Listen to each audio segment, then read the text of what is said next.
Hello ಎಲ್ಲರಿಗೂ ನಮಸ್ಕಾರ. ನನ್ನ ಕಾಲ್ಪನಿಕ ಕಥಾಲೋಕ ಯೂಟ್ಯೂಬ್ ಚಾನಲ್ಗೆ ಸ್ವಾಗತ. ಇನ್ನು ಯಾರೆಲ್ಲ ಸಬ್ಸ್ಕ್ರೈಬ್ ಆಗಿಲ್ವೋ ಬೇಗ ಬೇಗ ಸಬ್ಸ್ಕ್ರೈಬ್ ಆಗಿ, ಹಾಗೆ ಮುಂದಿನ ಅಪ್ಡೇಟ್ಗಳಿಗಾಗಿ ಬೆಲ್ ಐಕನ್ ಅನ್ನು ಒತ್ತುವುದು ಮರೆಯದು. ಇಂದಿನಿಂದ ಮೌಲ್ಯ ಬದುಕಲ್ಲಿ ಕೊಂಚ ಬೆಳಕಾವರಿಸಿದ ಹಾಗಿದೆ.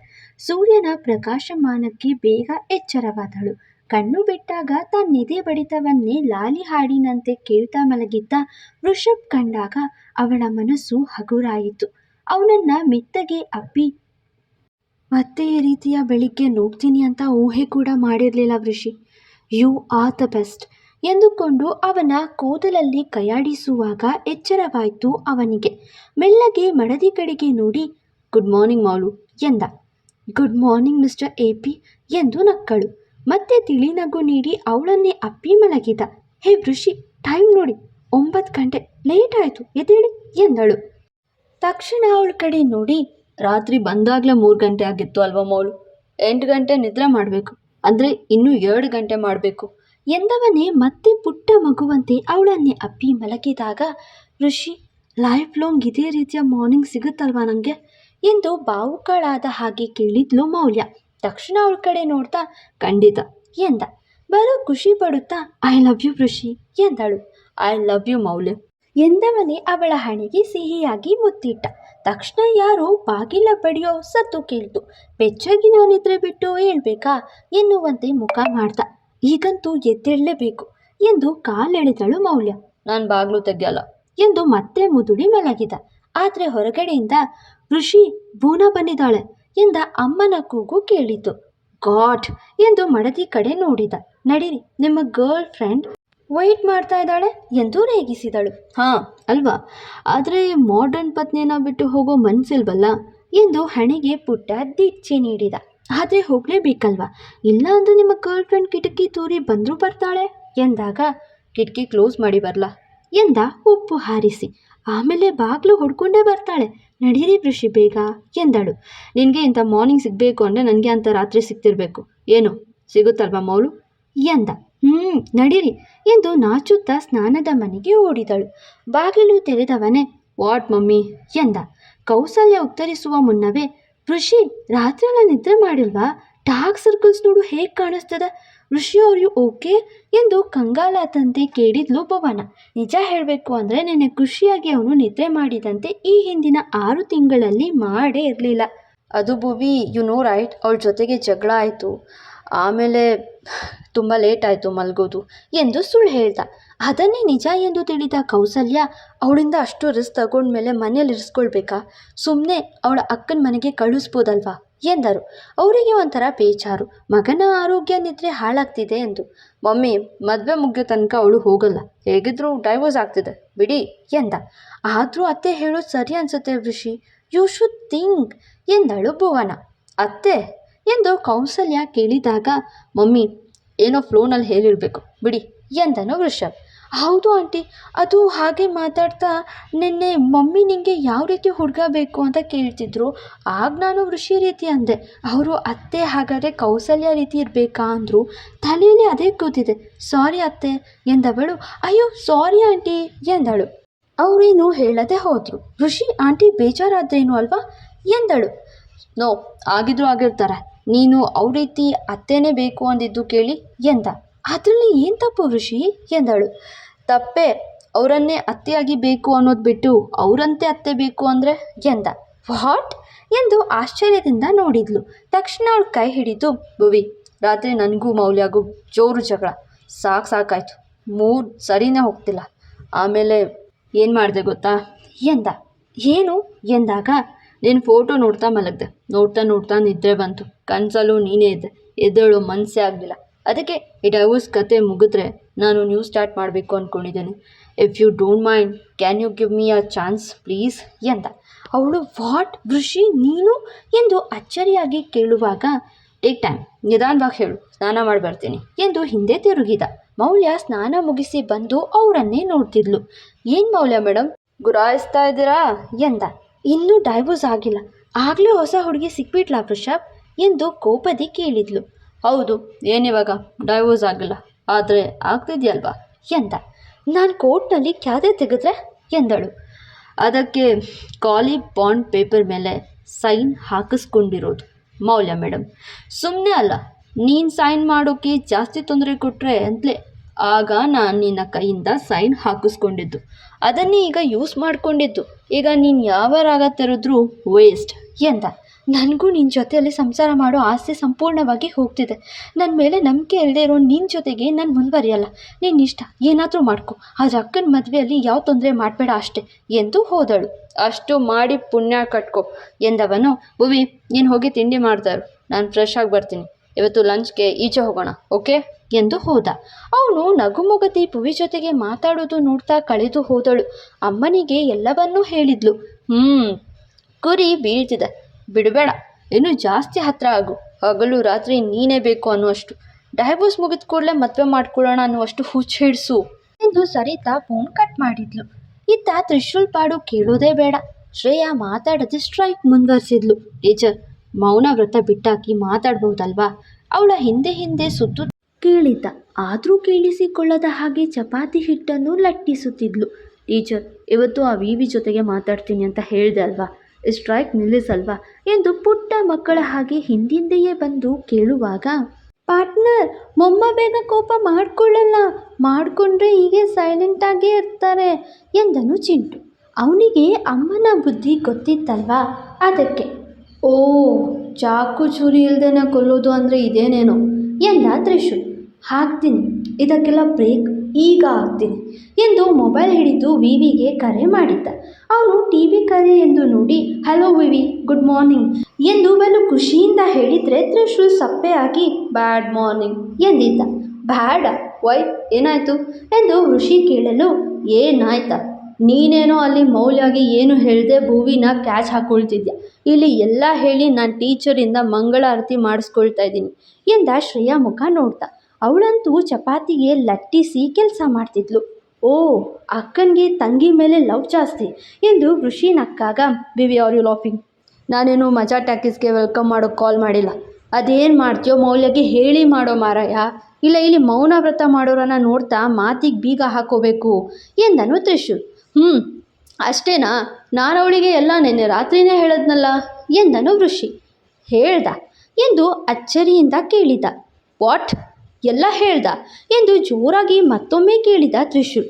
ಎಸ್, ಹೆಂಡತಿ ಹತ್ರ ಯಾರಾದರೂ ಸೀಕ್ರೆಟ್ ಮೇಂಟೈನ್ ಮಾಡ್ತಾರಾ ಟಿಬಿ ಎಂದು ಋಷಿ ನಕ್ಕಾಗ, ಚೆನ್ನಾಗಿದೆ, ಅದಕ್ಕೆ ಹೇಳೋದು, ಗಂಡ ಹೆಂಡತಿ ಜಗಳದ ಮಧ್ಯೆ ಹೋಗೋರಿಗೆ ಮೆದುಳಿಲ್ಲ ಅಂತ ಅಟ್ಲೀಸ್ಟ್ ಹೇಳಬೇಕಲ್ವ ನನಗೆ ಎಂದ ಬೇಸರದೆ ಟಿವಿ. ಹೇಳೋಕೆ ಫೋನ್ ಸ್ವಿಚ್ ಆಫ್ ಆಗಿತ್ತು, ಹಾಗೆ ರಾತ್ರಿ ಜಾಸ್ತಿ ನಿದ್ರೆ ಬಂತು, ಇವತ್ತು ಹೇಳೋಣ ಅಂತ ಎಂದವನ ಮಾತು ಕೇಳಿದ್ದೆ. ವಾಟ್, ನಿದ್ರೆ ಬಂತ ಎಂದು ತನ್ನ ನಿದ್ರೆ ಕಿತ್ಕೊಂಡ ಪಾಪಿ ಎಂದು ಗೊಣಗಿ, ಎಲ್ಲ ವಿಚಾರ ಹೇಳಿದ್ದೀನಿ ಅಂತ ಶ್ರೇಯಾ ಕೇಳಿಸ್ಕೊಳ್ಳೋ ಹಾಗೆ ಹೇಳು ಎಂದು ಶ್ರೇಯಾ ಕಿವಿಗೆ ಮೊಬೈಲ್ ಇಟ್ಟ ಟಿವಿ. ಶ್ರೇಯಾ, ನೆನ್ನೆ ಮೌಲ್ಯ ಜೊತೆಗೆ ಎಲ್ಲ ಮಾತಾಡಿದ್ದೀನಿ, ಡೋಂಟ್ ವರಿ, ಇಲ್ಲಿಂದಾಚೆಗೆ ನಾವು ಜಸ್ಟ್ ಡ್ರಾಮಾ ಮಾಡ್ತೀವಿ ಎಂದನು ಋಷಿ. ಈಗ ಶ್ರೇಯಾ ಮೊಗದಲ್ಲಿ ನಗು ಮೂಡಿತ್ತು. ಅದನ್ನು ನೋಡಿದ ತ್ರಿಶೂಲ್, ಥ್ಯಾಂಕ್ಸ್ ಕಣಪ್ಪ ಪುಣ್ಯಾತ್ಮ, ಸಿಗೋಣ ಎಂದು ಕಾಲ್ ಕಟ್ ಮಾಡಿ, ಈಗ ಹ್ಯಾಪಿನಾ ಟೀಚರ್ ಎಂದ. ಎಂದಳು. ಅಂದರೆ ಸಾಲಲ್ಲ, ಬೆಳಗ್ಗೆಯಿಂದ ಮೌನ ವ್ರತದಲ್ಲಿ ಸಾಯಿಸಿದ್ದೀರ, ಫೈನ್ ಕೊಡಬೇಕು ನೀವು ಎಂದು ನನ್ನ ತರಲೆ ಶುರು ಮಾಡಿದ. ಏನು ಫೈನ್ ಬೇಕು ಎಂದು ನಗುತ್ತಾ ಕೇಳಿದಳು. ತಕ್ಷಣ ಲಟ್ಟಿಸುತ್ತಿದ್ದವಳ ಕೈಗಳಿಗೆ ಕೈ ಸೇರಿಸಿ, ಅಮಾಯಕನ ಮೇಲೆ ದರ್ಪ ತೋರಿಸಿರೋ ಟೀಚರ್ಗೆ ದೊಡ್ಡ ಫೈನ್ ಹಾಕಬೇಕು ನಾನು, ಆದರೂ ಸ್ವಲ್ಪ ಸಣ್ಣದೇ ಕೇಳ್ತೀನಿ ಕೊಡಿ ಎಂದು ಕೆನ್ನೆ ತೋರಿಸಿದ. ತಕ್ಷಣ ಗೋಧಿ ಹಿಟ್ಟಿನ ಕೈಯಲ್ಲಿ ತಗೊಳ್ಳಿ ಎಂದು ಒಂದು ಪುಟ್ಟ ಏಟು ಕೊಟ್ಟಳು. ಇದಲ್ಲ ಟೀಚರ್, ಅದು ಎಂದ. ಯಾವುದು ಎಂದು ಗೊತ್ತಿಲ್ಲದ ಹಾಗೆ ಕೇಳಿದ್ಲು. ಅದೇ ಅದು ಎಂದ. ಅದೇ ಯಾವುದು ಎಂದು ತರಲೆ ಮಾಡ್ತಿದ್ದವಳ ನೋಡಿ, ಇದು ಎಂದು ತಾನೇ ಪುಟ್ಟ ಮುತ್ತಿಟ್ಟು ತೋರಿಸಿ, ಕೊಡಿ ಎಂದ. ಯಾರಿದ್ದಾರೆ ಯಾರಿಲ್ಲ ಏನೂ ನೋಡಲ್ವಾ ನೀವು ಎಂದು ಗದರುತ್ತಾ ಹೇಳುವಾಗಲೇ ಕೆನ್ನೆಯನ್ನು ಅವಳ ತುಟಿ ಬಳಿ ತಂದಿದ್ದ. ಒಮ್ಮೆ ಸುತ್ತ ನೋಡಿದ್ಲು. ಅಪ್ಪ ಪೇಪರ್ ಓದ್ತಿದ್ರೆ ಅಮ್ಮ ಚಿಂಟುಗೆ ತಿಂಡಿ ಮಾಡಿಸ್ತಿದ್ರು. ಮೆತ್ತಗೆ ಮುತ್ತಿಟ್ಟು ನಾಚಿದಳು. ಇಷ್ಟೇನಾ ಈ ಕೆನ್ನೆ ಎಂದು ಇನ್ನೊಂದು ಕೆನ್ನೆ ತೋರಿಸಿದ. ತ್ರಿಶೂಲ್, ಹೋಗಿ ಪ್ಲೀಸ್, ಅಪ್ಪ ಈ ಕಡೆ ನೋಡಿದ್ರೆ ಕಷ್ಟ ಎಂದಳು. ಏನಾಗಲ್ಲ ಕೊಡಿ ಎಂದವ ಇನ್ನಷ್ಟು ಸಮೀಪಿಸಬೇಕು, ವಿಧಿ ಇಲ್ಲದೆ ಮುತ್ತಿಟ್ಟಳು. ಆದರೆ ಈ ಬಾರಿ ಚಿಂಟು ನೋಡ್ಬಿಟ್ಟಿದ್ದ. ಮೊಮ್ಮ ಮೋಸ ಮೋಸ ಎಂದು ಜೋರಾಗಿ ಹೇಳ್ತಾ, ಅಜ್ಜಿ ಮೊಮ್ಮ ನನಗೆ ಮುತ್ತು ಕೊಡ್ತಿಲ್ಲ, ಪಾರ್ಟ್ನರ್ಗೆ ಮಾತ್ರ ಕೊಡ್ತಿದ್ದಾರೆ ಎಂದು ಅಜ್ಜಿಯ ಮುಂದೆ ಹೇಳಿ ಅಮ್ಮನ ಗುಟ್ಟು ರಟ್ಟು ಮಾಡಿದ್ದ ಚೋಟು. ತ್ರಿಶೂಲ್ ಕೇಳಿಸ್ಕೊಳ್ಳದ ಹಾಗೆ ಹಲೋ ಥಾಮಸ್ ಎಂದು ಈಚೆ ಹೋದರೆ ಶ್ರೇಯಾ ಕೆನ್ನೆಗಳು ನಾಚಿ ಕೆಂಪಾದವು. ಮಂಗಳ ಮೊಮ್ಮಗನ ನೋಡಿ, ನಿನಗೂ ಕೊಡ್ತಾಳೆ ಬಿಡೋ ಮುದ್ದು ಮರಿ, ಹಾಗೆಲ್ಲ ಇನ್ನು ಮುಂದೆ ಮೊಮ್ಮ ನಿನ್ನ ಪಾರ್ಟ್ನರ್ಗೆ ಏನು ಕೊಡ್ತಾಳೆ ಏನು ಕೊಡಲ್ಲ ಅನ್ನೋದು ಈ ರೀತಿ ಜೋರಾಗಿ ಹೇಳಬಾರ್ದು ಕಣೋ ಚಿಂಟು ಪುಟ್ಟ ಎಂದು ತಿನ್ನಿಸುವುದು ಮುಂದುವರಿಸಿದ್ರು.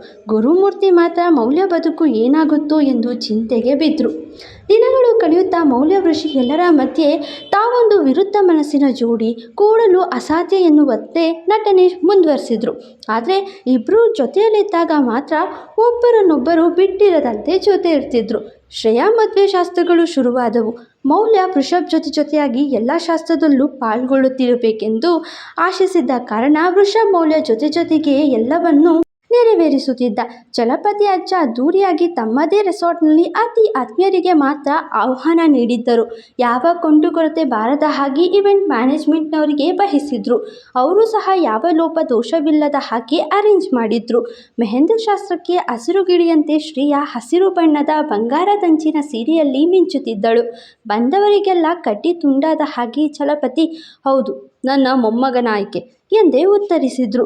ಅಜ್ಜನ ಮುಂದೆ ಹೆಚ್ಚು ಬೇಗುವ ಜನರು ಅಲ್ಲಿರಲಿಲ್ಲ.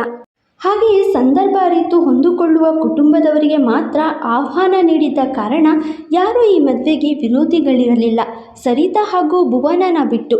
ತ್ರಿಶೂಲ್ ಕೂಡ ಮೆಹಂದಿ ದಿನವೇ ಇದ್ದ ಸಂಗೀತದ ಕಾರ್ಯಕ್ರಮಕ್ಕೆ ಚಿಂಟುನ ಹೆಗಲ ಮೇಲೆ ಹೊತ್ತು ಖುಷಿಯಾಗಿ ಡ್ಯಾನ್ಸ್ ಮಾಡುತ್ತಲೇ ಕ್ರೀಮ್ ಹಾಗೂ ಲೈಟ್ ಬಾಟಲ್ ಗ್ರೀನ್ ಮಿಕ್ಸ್ ಇರುವ ಶೇರ್ವಾನಿಯಲ್ಲಿ ಬರುತ್ತಾ ಎಲ್ಲರ ಗಮನ ಸೆಳೆದಿದ್ದ. ಚಿಂಟು ಕೂಡ ತನ್ನ ಪಾರ್ಟ್ನರ್ ಹಾಗೂ ಮೊಮ್ಮನ ಮದುವೆಯಲ್ಲಿ ಹೆಚ್ಚು ಸಂಭ್ರಮಿಸಿದ್ದ. ಎಷ್ಟೇ ಆದರೂ ಅಮ್ಮನಿಗೆ ಅವನೇ ಸೆಲೆಕ್ಟ್ ಮಾಡಿರುವ ಜೋಡಿ ಅಲ್ವಾ. ಕೌಶಲ್ಯ ಮೊಗದಲ್ಲಿ ಸ್ವಲ್ಪ ಖುಷಿ, ಸ್ವಲ್ಪ ಬೇಸರ. ಗುರುಮೂರ್ತಿಗೆ ಪೂರಾ ನೋವೇ.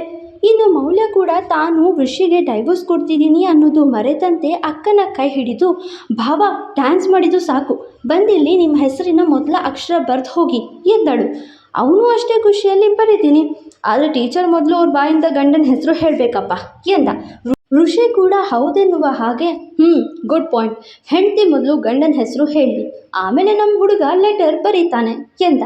ಅಕ್ಕ, ಯು ಕಾಂಟ್ ಎಸ್ಕೇಪ್ ಎಂದು ಮೌಲ್ಯ ತರಲೆ ಮಾಡುವಾಗ, ಹೌದು ಶ್ರೇಯಾ, ಈಗ ನಮ್ಮ ಹುಡುಗ ನೀನು ಅವನ ಹೆಸರು ಹೇಳೋವರೆಗೂ ಮೆಹಂದಿ ಹಾಕೋಕೆ ಬಿಡಲ್ಲ ಎಂದಳು ವಿಭಾ. ಶ್ರೇಯಾ ನಾಚುತ್ತಾ ನೆಲ ನೋಡ್ತಾ ಕೂತಿರುವಾಗ, ಮೆಹಂದಿ ಮುಗ್ದಿಲ್ಲ ಅಂದರೆ ಬೇರೆ ಶಾಸ್ತ್ರ ಆಗಲ್ಲ ಅಕ್ಕ ಎಂದಳು ಮೌಲ್ಯ ಕಂಗಾಲಾಗಿ. ಟೀಚರ್ ಅಟೆಂಡೆನ್ಸ್ ಹಾಕಿ ಬೇಗ ಎಂದು ತ್ರಿಶೂಲ್ ಹೇಳುವಾಗ, ತ್ರಿಶೂಲ್ ಭೂಷಣ್ ಎಂದಳು ನಾಚುತ್ತಾ. ಎಲ್ಲರೂ ಓಹೋ ಎಂದು ಜೋರಾಗಿ ಕೂಗಿದಾಗ ಮೆತ್ತಗೆ ಟೀಚರ್ ಕೈ ಹಿಡಿದು ಆ ಕೈಗೆ ಮುತ್ತಿಟ್ಟು TB ಎಂದು ಬರೆದು ಥ್ಯಾಂಕ್ಸ್ ಟೀಚರ್ ಎಂದಾಗಂತೂ ಎಲ್ಲರೂ ಇನ್ನಷ್ಟು ಜೋರು ಮಾಡಿದ್ರು ಕೂಗೋದು. ಮೌಲ್ಯ ಶ್ರೇಯಾ ಕೈಗೆ ಮೆಹಂದಿ ಹಾಕಿಸೋದು ನೋಡುವ ಋಷಿ ತಮ್ಮ ಮೆಹಂದಿಯಲ್ಲಿ ಮೌಲ್ಯ ಕೈಗೆ ತಾನು ಈ ರೀತಿ ಹಾಕಿದರೆ ಚೆನ್ನಾಗಿರುತ್ತೇನೋ ಎಂದು ಭಾವಿಸಿ ಅಲ್ಲೇ ಇದ್ದ ಕೋನೊಂದನ್ನು ಜೇಬಲ್ಲಿಟ್ಕೊಂಡು ಸುಮ್ಮನಾದ. ಋಷಿ ತಂದೆ ತಾಯಿಯಂತೂ ತಮಗೂ ಇದಕ್ಕೂ ಸಂಬಂಧವೇ ಇಲ್ಲ ಎನ್ನುವಂತೆ ಕುಳಿತಿದ್ರು. ಇನ್ನು ಸರಿತಾ ಮಗಳನ್ನ ನೋಡ್ತಾ, ಈ ಮೌಲ್ಯ ನಾಡಿದ್ದು ಗಂಟು ಮೂಟೆ ಖಾಲಿ ಮಾಡೋದು ಮರ್ತ್ಬಿಟ್ಟಿದ್ದಾಳ ಹೇಗೆ ಎಂದರೆ, ಅದೇ ಮಮ್ಮಿ, ಸಿಕ್ಕಿದ ಚಾನ್ಸ್ ಅಂತ ನಾನು ಋಷಿ ಜೊತೆಗೆ ಡ್ಯಾನ್ಸ್ ಅದು ಇದು ಅಂತ ಕುಣಿತಾ ಇದ್ದಾಳೆ ಎಂದು ಮೂಗು ತುರಿಸಿದಳು ಭುವನ. ಇರಲಿ ಬಿಡ ಭುವಿ, ಎಷ್ಟು ದಿನ, ಇವತ್ತು ನಾಳೆ ಬೆಳಿಗ್ಗೆ ಅವ್ರ ಅಕ್ಕನ ಕೋಳಿಗೆ 3 ಗಂಟೆ ಬೀಳುತ್ತೆ, ನಾಡಿದ್ದು ಮಧ್ಯಾಹ್ನಕ್ಕೆ ಇವಳು 3 ಗಂಟೆ ಕಳಿಸುತ್ತೆ ಎಂದು ಖುಷಿಪಟ್ಟರು. ಅಂತೂ ಇಂದು ಮೆಹಂದಿ ಶಾಸ್ತ್ರ ಸುಗಮವಾಗಿ ಮುಗಿದ್ರೆ ನಾಳಿನ ಮುಂಜಾನೆಯ ಅರಿಶಿನ ಶಾಸ್ತ್ರಕ್ಕೆ ಮೌಲ್ಯ ಖುದ್ದಾಗಿ ತಯಾರಿ ನಡೆಸ್ತಿದ್ಲು. ನೋಡಿ, ಅರಿಶಿನ ಶಾಸ್ತ್ರಕ್ಕೆ ಈಚೆ ಸ್ಟೇಜ್ ಮೇಲೆ ಸೆಂಟರ್ನಲ್ಲಿ ಅಕ್ಕ ಭಾವ ಇಬ್ಬರಿಗೂ ಸೀಟ್ ರೆಡಿ ಮಾಡಿ, ಫುಲ್ ಕಲರ್ಫುಲ್ ಆಗಿರಲಿ, ಜಾಸ್ತಿ ಅರಿಶಿನ ಮತ್ತು ಪಿಂಕ್ ಫ್ಲವರ್ಸ್ ಕಲರ್ಸ್ ಬಳಸಿ, ಓಕೆನಾ ಎಂದು ಹೇಳಿ ಇನ್ನೇನು ನೋಡೋದಕ್ಕೆ ಹೋಗಬೇಕಿತ್ತು. ಅವಳು ಕೈ ಹಿಡಿದು ಯಾರೋ ರೂಮ್ ಒಂದರಲ್ಲಿ ಎಳೆದುಕೊಂಡು ಬಾಗ್ಲಾಕಿದ್ರು. ಯಾರು ಎಂದು ಆಕೆ ನೋಡಿ, ಋಷಿ ನೀವಾ ಎಂದು ಜೋರಾದ ಉಸಿರು ಹೊರದು ಬಿಟ್ಟಾಗ, ನಾನಲ್ಲದೆ ಇನ್ಯಾರು ನಿನ್ನ ಕೈ ಹಿಡಿದು ಹೀಗೆ ಲಾಕ್ ಮಾಡ್ತಾರೆ ಮೌಲು ಎಂದ. ಮೆಹಂದಿ ಎಲ್ಲ ಹೋಯಿತು, ಹೋಗಿ ನೀವು ಈ ರೀತಿ ಕರಿಬೇಕಾ ಎಂದು ಅಳಿಸಿದ್ದ ಸ್ವಲ್ಪ ಮೆಹಂದಿನ ನೋಡಿ ಹೇಳ್ತಿದ್ದವಳ ಕಣ್ಣ ಮುಂದೆ ವೃಷಭ್ ಮೆಹಂದಿ ಕೋನ್ ತೆರೆದ. ಅದನ್ನು ನೋಡಿದ್ದವಳ ಕಣ್ಗಳು ಅಚ್ಚರಿಗೊಂಡವು.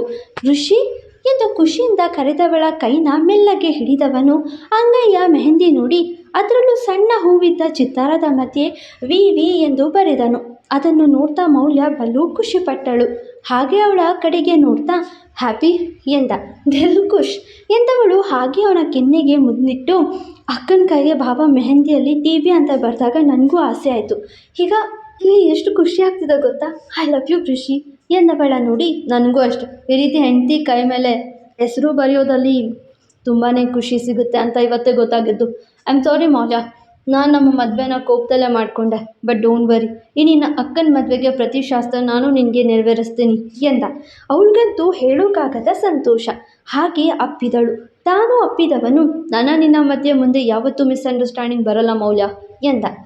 ಖಂಡಿತ ಬರಲ್ಲ ಋಷಿ ಎಂದವಳ ಕಣ್ಣೀರು ಒರೆಸಿ ನಕ್ಕವನನ್ನು ನೋಡ್ತಾ ಮತ್ತೆ ನಾಳೆ ನನಗೂ ಅರ್ಶಿನ ಶಾಸ್ತ್ರ ಮಾಡ್ತೀರಾ ಎಂದು ಕೇಳಿದ್ಲು. ಅಫ್ಕೋರ್ಸ್ ಎಂದ.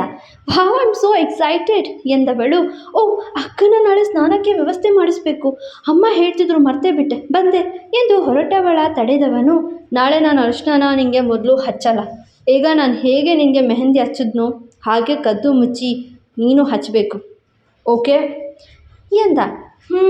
ಓ, ಮೌಲ್ಯಗೆ ಚಾಲೆಂಜಾ ಎಂದ್ಲು. ಕೈಯಲ್ಲಲ್ಲ, ಕೆನ್ನೆಯಲ್ಲಿ ಎಂದ. ಆಹಾ, ನೋಡೋಣ ಎಂದವಳು ನಕ್ಕು ಅಲ್ಲಿಂದ ಹೊರಟಾಗ ಹುಷಾರು ಎಂದು ಎಚ್ಚರಿಕೆ ಕೂಡ ಕೊಟ್ಟ ಋಷಿ. ಹಾಗೆ ಕೋನಲ್ಲೇ ಇಟ್ಟು ಏನೂ ಗೊತ್ತೇ ಇಲ್ಲ ಎನ್ನುವಂತೆ ಈಚೆ ನಡೆದ. ಆದರೆ ಕದ್ದು ಮುಚ್ಚಿ ಪ್ರೀತಿ ಮಾಡ್ತಿರೋ ಕಳ್ಳ ಬೆಕ್ಕುಗಳು ಹೊಂಚು ಹಾಕುತ್ತಿದ್ದ ತೋಳಗಳ ಕಣ್ಣಿಗೆ ಬಿದ್ದು ಬಿಟ್ಟಿದ್ದವು. ಮುಂದೆ ಸರಿದ ಹಾಗೂ ಭುವಿಗೆ ಇವರ ನಾಟಕ ಗೊತ್ತಾಗೋಯ್ತಾ? ಕತೆ ಓದ್ತಾ ಸಬ್ಸ್ಕ್ರೈಬ್ ಮಾಡಿಕೊಂಡು ಸಪೋರ್ಟ್ ಮಾಡ್ತಿರೋ ಪ್ರತಿಯೊಬ್ಬರಿಗೂ ತುಂಬ ಹೃದಯದ ಥ್ಯಾಂಕ್ಸ್. ಹಾಗೆ ವಾರದಲ್ಲಿ ನಾನು ಹೊಸ ಪ್ರಯತ್ನ ಮಾಡ್ತಾ ನಿಮ್ಮ ಮುಂದೆ ನಾನೇ ಒಂದು 30 to 60 ಸೆಕೆಂಡ್ಸ್ ಒಂದು ವಿಡಿಯೋ ಮಾಡಿ ಆ ವಿಡಿಯೋದಿಂದ ನಿಮ್ಮನ್ನು ಮನರಂಜಿಸೋಕ್ಕೆ ಟ್ರೈ ಮಾಡ್ತಿದ್ದೀನಿ. ನಿಮಗೆ ಇಷ್ಟ ಆದರೆ ಮಾತ್ರ ಅದು ಎಪಿಸೋಡ್ಸ್ ರೀತಿ ಕಂಟಿನ್ಯೂ ಆಗುತ್ತೆ.